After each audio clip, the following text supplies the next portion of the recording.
we go. Episode 10. I am super excited. Mr. The City. Hi. I actually had to look up your last name. I don't have one. I'm like, share. You're just, is it Mr. In the City? Mr. The City? In the city. In the City. In the city. But it is Malonis, right? Yes. Am I pronouncing it right? Yep. Good stuff. So thank you for coming in. I appreciate it. Of course. Thanks for having me. Episode 10. I'm honored. Episode 10. Well, a large part of this is your fault. Okay. So Sorry, it only Steph. serves you.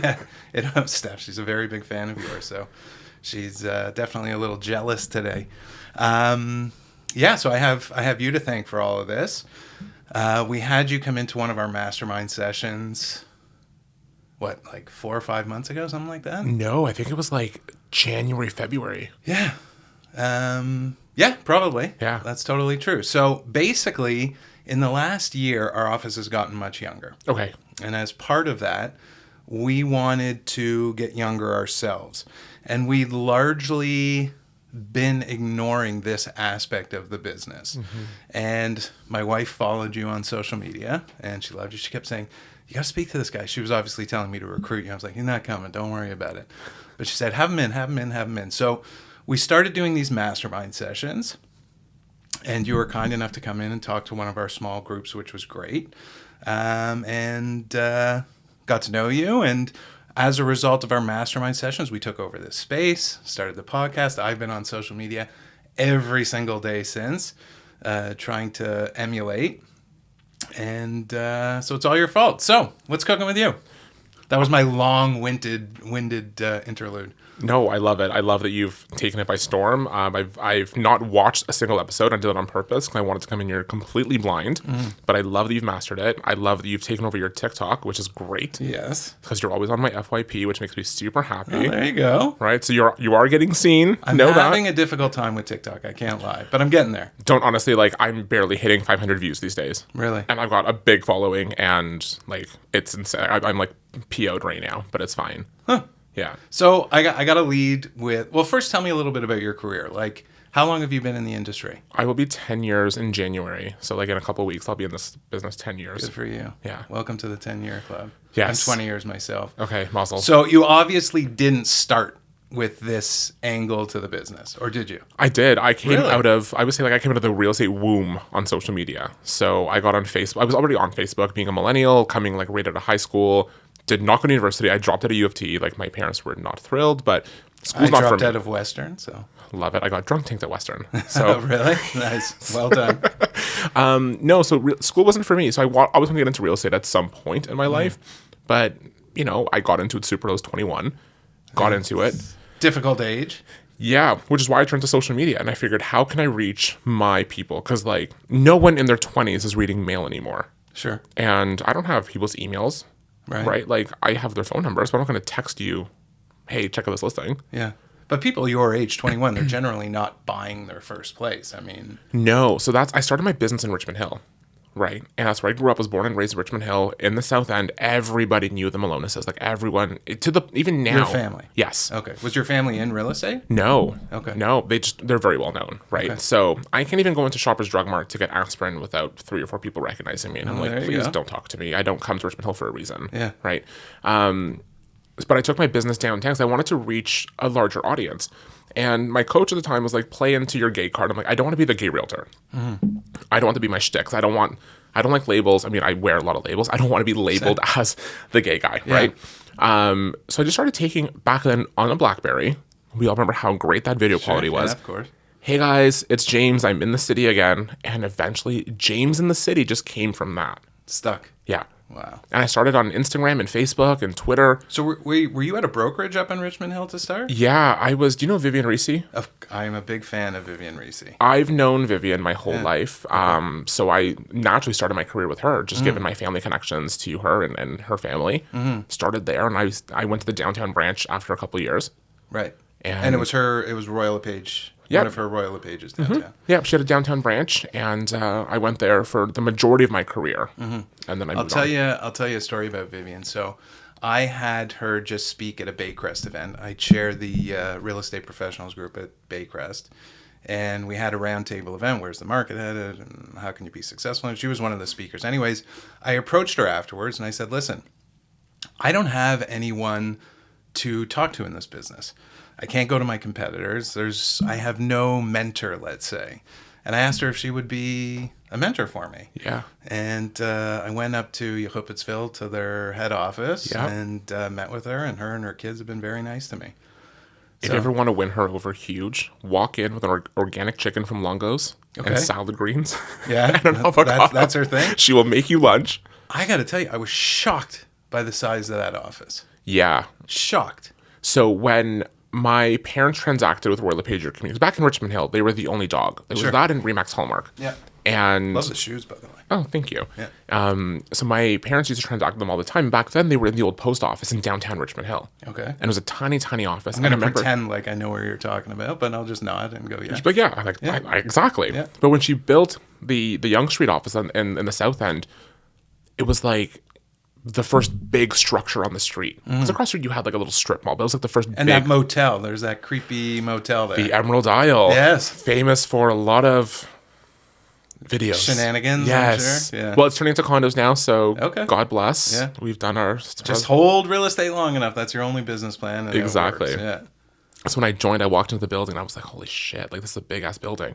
And they put me upstairs. I shared an office with 5 people. Sure. And it was probably no bigger than the room we're in right now. Older, I'm assuming? No, 2 of the guys were younger. The one guy was knocking on death's door, and he was a hoarder, and he had papers from like 1947 from when he started his career. Thrown all over the place. To the wall. And I'm like, Tom, clean this shit up because I'm about to have a fucking meltdown. I'm gonna burn all of this. Yeah. Eventually he retired, and then I moved on to another office, and then another office, and another office. But you didn't realize how big the building actually was. How many agents were actually held in that office? I can't fathom. I mean, we have about 70 agents, let's say. And it's like, I don't have a spare second in the day. I mean, I sneak out to do these podcasts, and that's about it. So I don't know how she does it. Anyways, it goes more towards the respect, because to manage that many people is... Well, it all comes down to your team too, right? So sure. You must have a team that supports you in that way, so you can step away. Yeah, of course. And I used to recruit for Vivian, and what I used to say to new agents that I was bringing in, and the same thing that I would say to you or any other broker that I'm consulting with, is you want your management structure to be a reflection of you. You want them to be your mirror, right? Because if you want to take off to Florida for a month, right, you're still checking your emails, you're still on your calls, but you want to make sure someone can step in and replace Darren as if Darren was never gone. Never happened.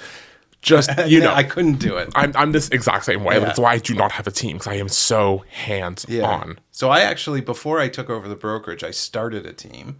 It was very successful, but it took me a long time before I could release things comfortably to people on my team. Like I couldn't do it. I would give her buyers and still go out every time with the buyers, and she's an amazing agent. She's one of the best in the city. Part of me couldn't do it. It took me like a good year to get comfortable with it. Yeah, it's hard. It is hard. But I don't know how you find the time either. Like the social media, the videos, the TikTok, how much of your day is that taking? Honestly, not a lot. It makes it look like I spend a lot of time on social media. I don't. So I batch content. And I have one window in my building. And so batch content meaning you shoot a bunch of videos at once, you store them, and you use them when you need them. Yeah. So I'll either do 2-3 outfit changes or just shoot like 6 in one outfit, because I just don't give a shit, right? At this point, I'm like, just fuck it, film it and get it out there, right? If you see, when you do end up watching these, you'll see I'm wearing like 2 different versions of the same outfit. I love it. Okay, I love it. But so I have a window in my den, and it's got the best lighting, because it's north facing, it's got really good soft lighting. Yeah. Put my tripod in the window, and I'll just film a bunch of shit and then get it done with. Yeah. And then when I'm like bored late at night, if I'm watching, I don't know, something random TV show. Do some editing, some shit like that. Yeah. But my editing is so simple, because I already know in my head what I want to say. Right. And I might have to do 2-3 takes. I swear a lot. And I have to like really limit how many times I say the word fuck on my TikTok, which I really need to tailor it back, because I do get a lot of clients from my TikTok. But yeah, I don't take a lot of time to edit my content. You do some stuff out and about, though. It's not like you're doing everything in your apartment. No. I've seen a lot of your videos are out and about. Yeah, so I like to film a lot of like the day in the life of, or I'm at this event, and I do a lot of voiceovers as well, because I have unfortunately ruined my phone, because I shower with my phone. You shower with your phone? Yes. That's impressive. The fact that my phone is not sitting beside me right now. You're getting anxiety? It's not that I'm getting anxiety. I like to respond very quickly. Yes. Like when you emailed me the other day, I knew that it was there, but I was stuck in traffic, and there was a cop beside me. Like, I would normally just respond, do not arrest me. I'm the exact same. Right? But like... My wife yells at me constantly. Same. Yeah. Right? This is why years ago I hired a private driver. Right? And then I got rid of him because he ended up moving and whatever. But I always like to respond very quickly. And that's how I get a lot of my leads, because they'll message me. and I respond ASAP. Sure. Because if I don't respond to them, they're gone to someone else. Oh yeah, I agree. Yeah. I mean, but it's even the people that know me. It's even I get back to agents like that. Like I just, if it goes past a couple of minutes, I am sweating, like you say. So when you look at our industry, even 10 years ago, like it's a long time, but it's not a long time. Yeah. The industry has changed so much. Like the very fact you started with it, I get that. But for me, the idea that I'm sitting in a fucking podcast studio is absolutely ridiculous, right? I never thought this would be a part of the job. Right. But think of it from your perspective of now trying to grow an office, right? What do people do when they're driving? Listen to podcasts. Sure. New agents are going to find real estate related podcasts, and they're going to find your podcast, and they're going to listen to it and be like, oh my God, they had James the City. I should come work for Slavens. Yeah. There you go. There you go. Plug. Exactly. Come work for Slavens. Absolutely. But still, like, it's changed so much. I wonder where we head from here, right? Like content, like, okay, so if kids come up to you, people must come up to you. You're at Bosley now, right? Yeah. So new kids come to the office. They don't even have to be kids. New people get their license. They come to you. They think they're going to be, do a couple of fucking TikToks and they're going to be a superstar agent. Or are they even in it to do real estate, or are they just in it to create content? Like, it's which comes first now. So I think, there's a lot of younger agents, and I'm going to use the word younger because it's true, that get into the business thinking that they're going to make a couple of TikToks and make $1 million. Yeah. Right? That's not how it works. No. I'm not, Christine Quinn with my chair purse, showing off my tits. Yeah, see, I don't even know who that is. Selling Sunset, Okay. right? Yeah. But a lot of new agents think that, and they want to flash with their Rolex and their Mercedes, and like my jacket. I left mine at home on purpose. I thought he was going to roast that comment, but no. And they think that just creating content is going to make you a better realtor. No, content's only this big, right? But content also sells. Like I'm selling. Like I call myself like the world's cheapest hooker because I'm selling myself every single day. Sure. And I don't get business every day, but I'm selling myself every single day. Yeah. So when I meet with my agents, and I meet with many of my agents, even my top producing agents, I meet with them on a regular basis. We work on their business plan, extra accountability, whatever you want to say. I find, and the constant discussion is, most agents, at least the old school agents, are very good working in the business. They're not good working on their business. Yeah. None of them in the past have looked at themselves as entrepreneurs like they own their own business. So I would say to an agent, James, you have a business. You're not in the real estate business. You're in the business. Your business is James. You're selling a service. That service buys and sells homes for people. Run it like a business, right? And they don't know how to do that per se. And marketing is one aspect of that business, but it's not the entire business. No, but it's a big component because I always say market, tell, sell, right? If I can't market your property and communicate it to the mass audience, how can I sell it? Sure. Yes, 2021, a donkey could have sold a house, right? But look at this year. It's not easy. Yeah. Look at 2017, 18, 19, 16. Yeah, 08, yeah. Right? Yes, social media would have helped in all the situations. Sure. But you need to communicate that product. Right, because you know it's there. Sure. Right. But the product, like when I watch you on social media, it's very rare that you're talking about your properties or you're doing the cheesy just listed, just sold over, asking all that stupid stuff, right? You're selling yourself. First and foremost. Always. Yeah. I told you, I'm a hooker. Yeah. That's the job, right? Yeah. Like you have to sell yourself. Yes. You can be the greatest agent in the world, but if you don't have clients to do it for, what's the point? But also it's authenticity, right? And authenticity is a turn on. And it's a topic of not a shameless plug here, a book that I've been writing for the last couple of months, trying to get my head around, how agents would respond to this, because a lot of agents are not authentic, right? Yeah. They put out what they think you want to see. They think they want the public wants to see the Mercedes, the Rolex, the fancy listings, the polish, the no mistakes, the no ums and ahs. Honestly, I get more clients from telling people to fuck right off and being a complete ass on social media than I do showcasing a $7 million home. I picked up a few multi-million-dollar buyers from social media, but that's rare. Right. The average person watching your social media is a first-time buyer or a parent helping their kids. Right. Build your content to them. Education first. Yeah, so I'm taking a different spin on it, right? I'm using this as an angle to recruit. 100%. And I'm using it to, spread the word about the brokerage, that sort of thing. But yes, I agree for my agents, that's their job, 110%. But like you must be doing like you can't be getting all new clients all the time. Most of your business must still be repeat and referral. So last year was the first year I started transacting repeat and referral because my database is so young. Sure, that makes sense. So even a lot of like my downsizers, people who have moved from Stouffville, Richmond Hill, Vaughan, King City. Yeah, I sold their McMansions, as I call them, and they bought the bungalow in the sky. They're not moving again because now they're in their 50s, 60s, right? It's their ender. Exactly. They're stuck there. Right. They've also leveraged that money, bought a place in Florida, and they're doing the bi-coastal thing, right? The rest of my clients are my age and younger or slightly older. I'm 31. So they're in that kind of like 6 to 7 year plus or minus bracket where they're just starting their journey. But now that they're getting married, having kids, that's when I'm starting to see that repeat referral. Yeah. So I sold them something in 2016. Right. So that's like when I started, I was older than you. I was probably around 26 years old. My friends were renting their first places. I think in my first year, I did 35 leases. Okay. I don't even think I did a sale in my first year.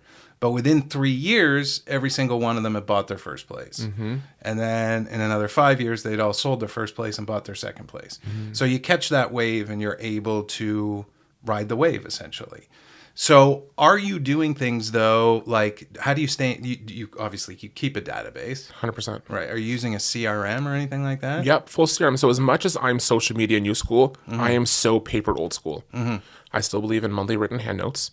I send a fucking print newsletter every month. Same. Yeah. Right? I will not let that go. I will not let that go. So the day that I am like cold in my casket, I will not let the newspaper go because it works. People look for it because it's content, right? And I don't believe, like I send an e-newsletter every month as well.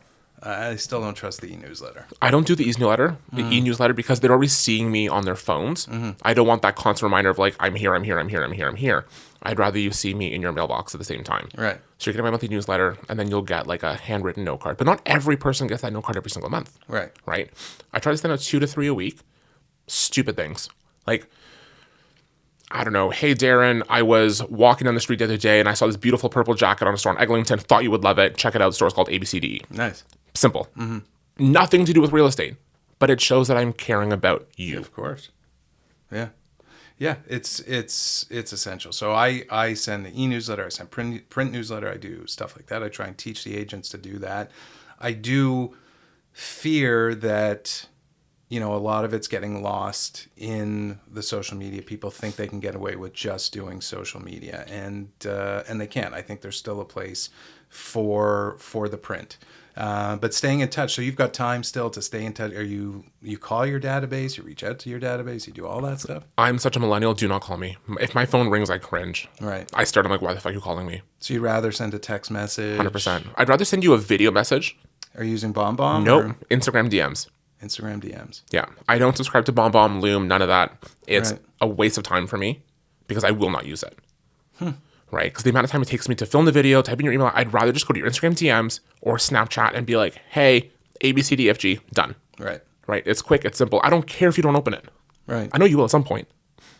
So I'm curious. So how much of your business is actually... So you're telling me the majority of your business every year is new business? Wow. Yeah. Well, that's going to speak well for the long term if you stay in touch with everybody. Absolutely. Yeah. Absolutely. I know what's in my pipeline for next year, and that's starting to see some of that repeat and referral or leads that I've nurtured that were not from social media, that were either in my sphere of influence or I door knocked them like 8 years ago. Do you go into your office on a regular basis? If Kristen Bosley is watching this, yes. No, I try to be in every single day. The last couple of months, I've been going through something personal. Yeah. So I've not been in the office. I've just been focusing more on me and my health and my fitness. But also, like, my office is in Leaside. I live downtown. Incidentally, my wife's been impressed with your recent working out. And, Thank you. Yeah, change. I get the text from Stephanie quite often, which I love. It's a nice nice motivator. But no, so I just don't have the time sometimes to drive up to the office. Right. Right, because my day starts super. I'm up at 5. I'm in the gym by 7:30. My first clients sometimes are at 10 o'clock. Right. So I don't have time to drive to the office for 20 minutes to show my face to go back downtown again. Yeah. But Mondays, I try to be in the office no matter what. We have our sales meetings, which I don't go to because I can spend that hour more productively than sitting in a sales meeting. I'll have it on Zoom in the background, even though it's live outside my office. I won't attend it. And the rest of the week, I try to be in the office as much as I can. But like I said, the last few months, I've just not been there. Yeah, we've managed. Obviously, COVID was a real pain in the ass. But I would say we're finally, fully back to a point where our office is busy every day. I find that the agents that come into the office every day make more money than the ones that don't. You get the ability to feed off people's energy. I think it's a real benefit to have an office that you're happy to go into and you like going into. It's a lot about culture, and Culture's everything. I worked at a brokerage previously, and during the pandemic, I lost my spark for the office, and the culture was negative, and I couldn't go in. I physically could not go in because I was like not happy, right? And it all comes down to your front desk. The minute I walked in this afternoon, your front desk person, Brittany. Yeah, she's not even our front desk person. She's just filling in. Oh, that's yeah. my assistant actually. Oh, lovely. Well, she was like full of smiles and happy. And, hey, oh my God! I'm like, hi. Yeah. This is not a realtor front desk. Like it's. Well, it's interesting. Over the last year, so there's a whole long history, but I basically took the brokerage over just over a year ago. Okay. But we've gotten considerably younger in that year. Right. We've had agents that were with us for a long, long time that are amazing and love them to death, their family, but they've started to retire, that generation. And a lot of new young people have come in. And as the transitions happened, our office average age has come down considerably. Right. And it's become a real great environment, which is awesome. Like going out to our Christmas party was a blast last week.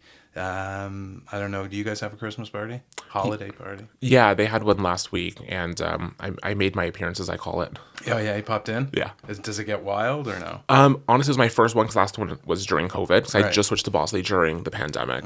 Apparently, they get pretty wild, but I threw a little after party. So. Oh, there you go. Yeah. Good for you. What's it like? I've obviously never changed offices. What's it like changing offices? Honestly, it's stressful. I'm a very loyal person. So until you've disrespected me to a point of no return, I will stay. And I hate it because I hate having to redo all my marketing. Right. So when I left Vivian's office to go to the brokerage, I'm not going to say their name, but the brokerage I was at prior to Bosley, I made them pay for everything. Right. Because they had like their own, like you guys have your own branded signs. I wanted like everything custom, James the City logos. I fought them on it. I finally got my way. They didn't want to allow you to brand yourself. Right. But I said to the managing partner at the time, like, you want young blood. I'm the youngest one in this office by at least 15 years, right? Or maybe not that much, maybe 10 years. There was one agent who was a little bit older than I was. But, you want agents who are still in their 20s to come here, right? Because you're a staple in central Toronto. You definitely want to have me happy. Yeah. So I'm going to bring you people. So I finally, got what I wanted, but I hate switching, right? Because it's a lot. It's the marketing startup. Just change itself is scary. Not even that. That doesn't bother me so much, but it's just like it's the start of everything, letting my clients know. But when I told my clients I joined Bosley, they were like, weren't you already there? Right? They're like, we just know James in the city. Yeah.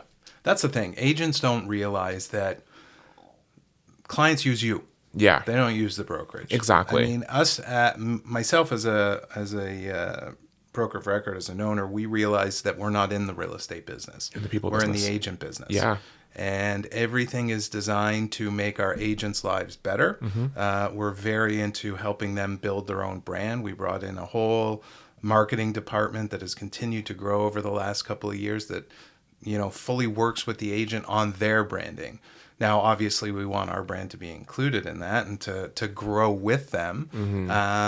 But it's an important thing to help agents build their brands. And if there's brokerages out there that don't get that, that's... Well, and I think, the brokers in central Toronto, there's about 6 of them who do it really well, you included, who keep their brand front and foremost, right? So it's Slave and Signs. Slave is open house signs. Like it's that branding. Yeah, but we allow our agents to do their own signs. Oh, you do? We do. Okay, I Absolutely. didn't know that. Okay. As long as they meet RICO guidelines and our stuff is included in it, we encourage it. Okay, interesting. Yeah. Because there's a few others that don't, and I know we're not one. Yeah. Okay. Sorry about that. I thought you guys were like that. But what I like about it is well, not. Let me backtrack here, because it's 2 different things. You have the brokerage brand and the agent individual brand, right? Yes. Yeah. So the for sale sign is the for sale sign. The open house is the open house sign. A client does not know what is what, right? That sign does not define who Darren is. For sure. Darren's brand defines who Darren is. Right. Right. So your personal brand is just so much more. And so many realtors get caught up on, and you have the perfect logo and the perfect saying and the perfect. Girl, just build a fucking brand and get on with it. I agree. How many agents I've seen stall, because they're just afraid of doing the real work. that, oh, no, my brand's not perfect yet. My logo's not perfect yet. I have a meeting next week about my logo. Yeah. Delay. Like, just fucking get out there and go. Like, the amount of agents that I've sat with and I've consulted on their brands and social media, and like, they've paid me a ton of fucking money to do so. Yeah. And I'll be like, where you at? Oh, I'm waiting until I get this new headshot done. Just pick up the phone and fucking call or text in your case. My ring light hasn't started. Yeah. It hasn't arrived yet. I can't with the ring. Girl, there's so many other light sources you can use instead of ring light. I can tell you. So, when I started with I started with the social media just to inspire the people in our mastermind groups to say, fuck, if I can do it, you can do it. And I haven't stopped since you came into that mastermind session however many months ago. I've been doing videos every day. I've been doing these podcasts. And as I've done it, a lot of the agents have started to do it. And I can't tell you the results. I can't quantify the results in terms of business, but I can quantify the results in people coming up to me saying, hey, I love your shit. Hey, I see your shit all the time. Hey, you're doing awesome. Blah, blah, blah, blah, blah, blah, blah. And so many agents have come to our office this year that I have to think there's a correlation between the two. So I ask every single client when I meet them, where did you find me?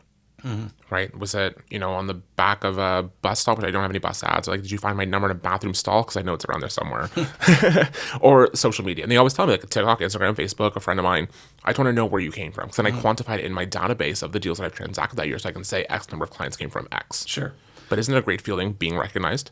Yeah, well, I was going to ask you, actually, does that happen to you often now? You're walking down the street and someone... Because I've seen some... You got as many lovers as you have. You got some haters, too, or total... I don't want to say D-bags, but D-bags. Oh, yeah. I don't know how you deal with that shit. I had one this morning, and he was like, you look so feminine, and you start plucking around. I'm like, first of all, I've touched my eyebrows in months. Like, I look like a caterpillar. Like, it's horrible, right?